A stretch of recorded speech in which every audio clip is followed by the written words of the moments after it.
Bonjour, salam alaikum, az-Zulfiya.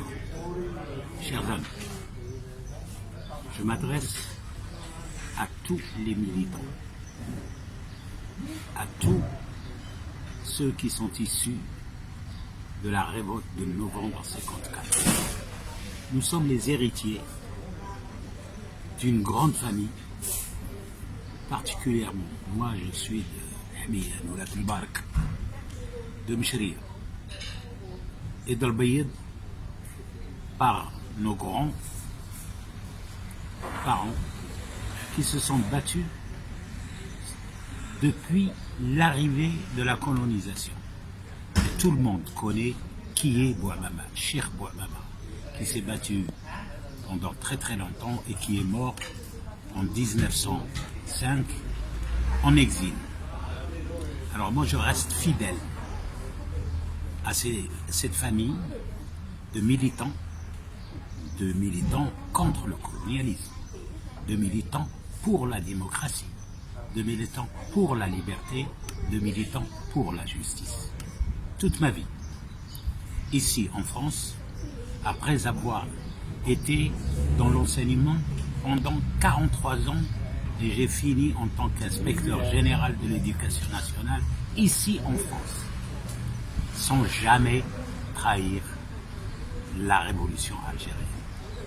Lorsqu'il a fallu se battre pour l'islam, je suis de ceux qui n'ont jamais cessé de rassembler autour de la notion d'être musulman et d'être maghrébin. Très important lorsque je dis musulman et maghrébin, parce que la majorité des pays du Maghreb, le Maroc, l'Algérie, la Tunisie, ce sont des musulmans et des berbères. Berbères d'origine, comme tous les Algériens qui se respectent et ils ne font pas de différence.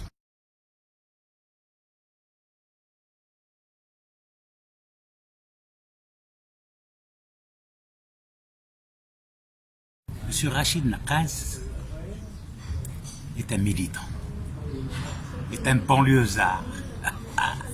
Tout le monde oublie que Rachid Nakaz, c'est les manifestations à Opéra, c'est les manifestations à travers toute la France, pour la liberté et pour la démocratie. Il a toujours défendu cette dignité que les Algériens ont fait en sorte que cette dignité ne soit jamais oubliée à travers des hommes politiques ou des hommes historiques comme l'Émir Abdelkader, comme Cheikh Bouamama, comme Aït Ahmed, comme Qassim Erbah. Je peux en citer tous les hommes que j'ai connus à travers ma vie. Et ces gens que j'ai cités, notamment Aït Ahmed, notamment Qassim Erbah, ont été la fierté de tout le Maghreb. Tout le Maghreb, quand je dis, ces gens-là sont connus aussi bien à Rabat, à Alger ou à Tunis, et même ailleurs. Je pense qu'il ne faut pas oublier ces hommes-là.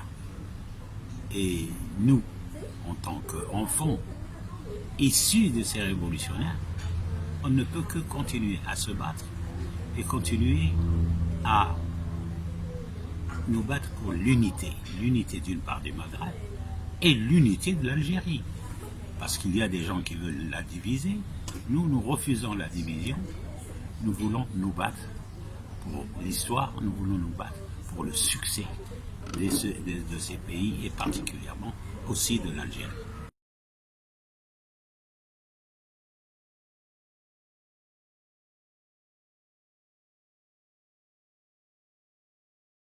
Je trouve qu'il a raison. Les Algériens vivent dans un pays qui est resté, avec toutes les richesses du pays, qui est resté collé au colonialisme. Toutes les richesses du pays sont ailleurs. Total et d'autres organisations volent le pétrole, volent le gaz, volent d'autres richesses au sud, comme l'or, le diamant, et les produits qui servent actuellement à la France pour faire ses bombes atomiques aux États-Unis et ailleurs. Et je crois que sa conscience, Naqas, a dépassé l'histoire de novembre qui était la lutte contre le colonialisme. Aujourd'hui, sa pensée et sa lutte, c'est que le pays récupère ses richesses.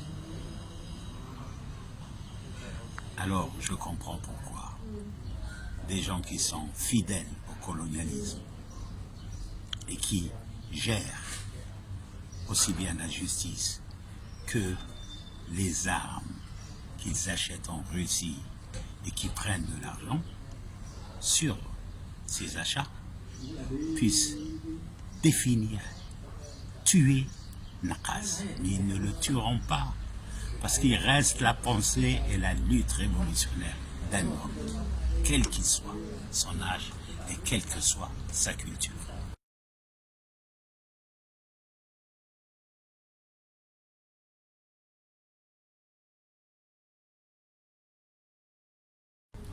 Écoutez, c'était dans son âme, dans sa culture, dans son militantisme. Rachid Naqas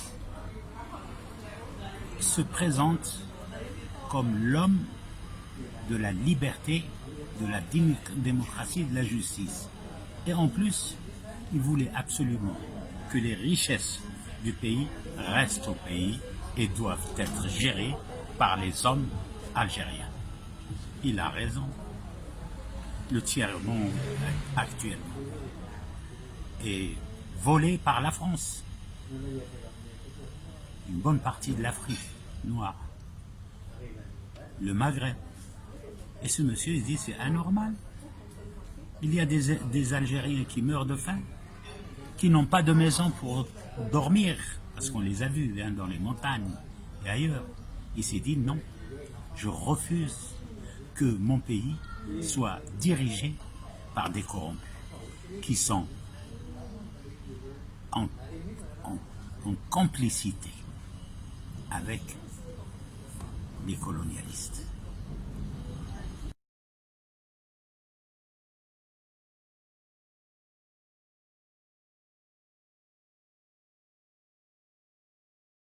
Chaque individu est libre d'avoir une nationalité, une deuxième nationalité dans le pays où il vit. Il y a des Algériens aux États-Unis, dont un, Zerhouni, qui est à la NASA. Il y a des Algériens au Canada. Ils sont dans l'académie, ils sont dans les grandes sciences. Il y en a même qui sont proches du Premier ministre du Canada. Bon. Que Rachid Naqas abandonne la nationalité française pour aller et prendre la nationalité algérienne. Non, il l'avait parce que Rachid Naqas s'est présenté à la présidence de la République algérienne. Vu la constitution, vu la loi en Algérie, il a préféré avoir la nationalité algérienne pour pouvoir être l'égal de tous les autres candidats.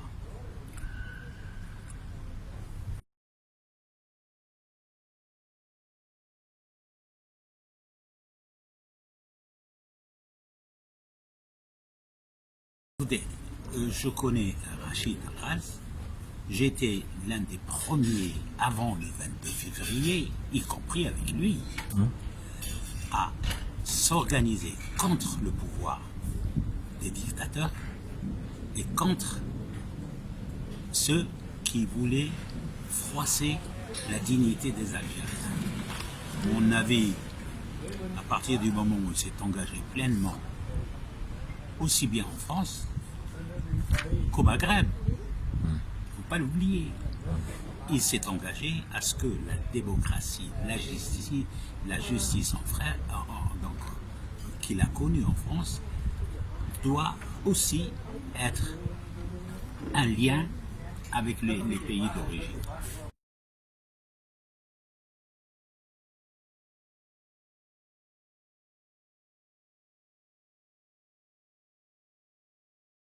je dis aux Algériennes et aux Algériens, vous êtes les enfants issus de novembre 54. À partir du moment où Nqaz avait cette conception de la révolution algérienne, il s'est battu contre les dictateurs actuels, contre les dictateurs qui sont encore aujourd'hui au pouvoir, dont l'un chef qui a été choisi justement par des hommes qui sont liés au colonialisme, aux anciens coloniaux. Je pense qu'à mon avis, il savait qu'il était en danger. Mais comme il espérait, comme il avait cette âme de démocrate, de liberté, il ne pensait pas qu'un pays qui a fait la révolution contre le colonialisme va le mettre en prison.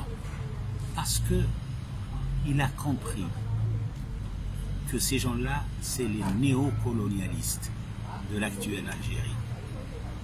Monsieur Nqaz est en train de faire un travail, ce qu'ont fait les militants de l'Ouest, quand on pense à Ed Ahmed, quand on pense à Sanko Diaf, quand on pense à tous ces gens-là, qui se sont battus pour la liberté, eh bien, ces gens-là l'ont mis en prison, parce qu'il est dangereux pour eux.